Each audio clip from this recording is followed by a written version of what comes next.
have the alfalfa insert clipped on the inside.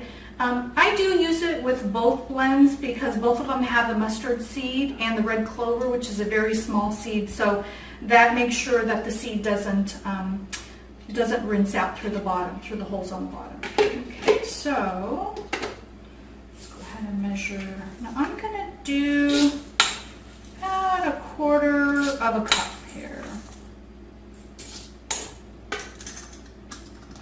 Okay, so I've measured it out. Any seeds that might have fallen through are just going to fall through to the inside. Just pour that down. And then I'm going to add my water because we're going to need to soak first. So I'm going to add my treated water with GSC or our fresh stabilizer. And I usually do between 1 inch to 1.5 inches over the seeds. And then I usually put the dome lid right on top just to make sure that nothing falls into the soak water. And then I set that aside for 8 to 10 hours.